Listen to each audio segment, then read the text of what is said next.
Hello everyone. तो अब हम एक्सरसाइज 1.3 के पहले एग्जांपल 9 आपको यहाँ पर दिया हुआ है, वो वाला क्वेश्चन सॉल्व करेंगे। यहाँ पर आपको एक डेसिमल फॉर्म में एक नंबर दिया हुआ है, non terminating but repeating decimal आपको दिया हुआ है 1.235 पे बार, और इस नंबर को आपको p बाई क्यू के फॉर्म में कन्वर्ट करना है। इसके पहले वाले वीडियो में भी हमने इसी टाइप के नंबर को p बाई क्यू के फॉर्म में कन्वर्ट करना सीखा था, बट ये क्वेश्चन थोड़ा सा डिफरेंट है, तो इसको भी हम p बाई क्यू के फॉर्म में कन्वर्ट करेंगे।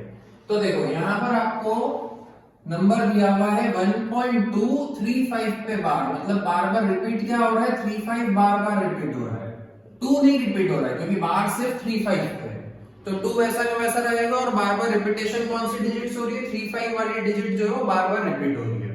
ठीक है, इस नंबर को आपको p बाई क्यू के फॉर्म में कन्वर्ट करना है। तो इस पूरे नंबर को मैंने x मान लिया। ठीक है, अब हमें किसी ऐसे डिजिट का यहाँ पर मल्टीप्लिकेशन करना है कि जब मेरी नई इक्वेशन बनेगी मल्टीप्लिकेशन करने पर, उस नई इक्वेशन में से हम जब इस इक्वेशन को माइनस करेंगे तो पॉइंट के बाद में डिजिट्स जो है टर्मिनेट हो जाए, मतलब वो चलती ही ना रहे। जैसे यहाँ पर हम देख रहे हैं कि पॉइंट के बाद में इंफिनिटी तक जा रहा है, तो कैसे भी करके हमें पॉइंट के बाद की जो डिजिट्स है इसको रोकना है।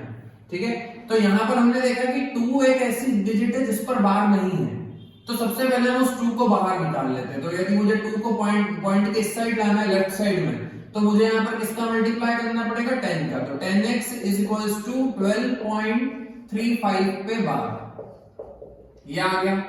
अब हम देख रहे हैं कि पॉइंट के बाद में बार बार क्या रिपीट हो रहा है, 35 35 35। यदि मैं इस इक्वेशन में 100 का एक और बार मल्टीप्लाई कर दूंगा तो पॉइंट यहां से शिफ्ट होकर के यहां पर आ जाएगा, मतलब पॉइंट के बाद में 35 ही आएगा बार बार। ठीक है, तो वापस से मैंने इस इक्वेशन में किसका मल्टीप्लाई कर दिया, 100 का मल्टीप्लाई कर दिया। जब आप 10 में 100 का मल्टीप्लाई करोगे तो ये 1000x हो जाएगा, और जब आप इधर 100 का मल्टीप्लाई करोगे तो ये हो जाएगा 1235.3535 अप टू इंफिनिटी।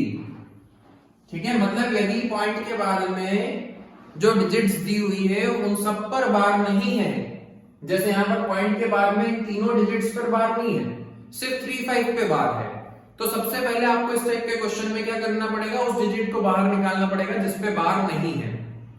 तो मैंने यहां पर देखा कि 2 पे बार नहीं है, तो सबसे पहले हमने उस 2 को शिफ्ट कर लिया लेफ्ट साइड में, पॉइंट के लेफ्ट साइड में ले आए। तो 2 को बाहर निकालने के लिए हमने किससे मल्टीप्लाई किया, 10 से मल्टीप्लाई किया। अब उसके बाद में हम देख रहे हैं कि पॉइंट के बाद में 35 बार बार रिपीट हो रहा है। ठीक है, तो अब यदि मैं यहाँ पर 100 का एक और बार मल्टीप्लाई कर दूं तो पॉइंट यहाँ पर शिफ्ट हो जाएगा, मतलब पॉइंट के बाद में वापस से वही डिजिट्स रिपीट होगी, 35 35 35।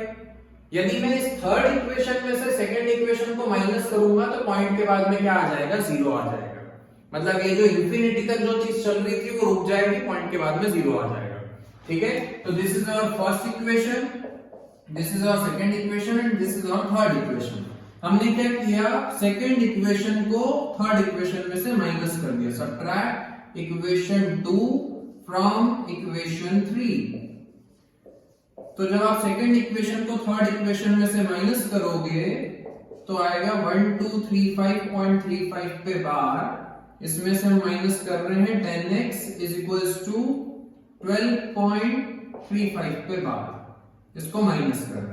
जब आप यहाँ माइनस करोगे तो ये पॉइंट के बाद में 0 हो जाएगा, ये 3 आ गया, यहाँ पर 2 आ गया, 1223 इज इक्वल्स टू इधर आ जाएगा 990x, तो यहाँ से x की वैल्यू आएगी 1223 अपॉन 990, मतलब उस डेसिमल नंबर को आपने p बाई क्यू के फॉर्म में कन्वर्ट कर दिया। ओके।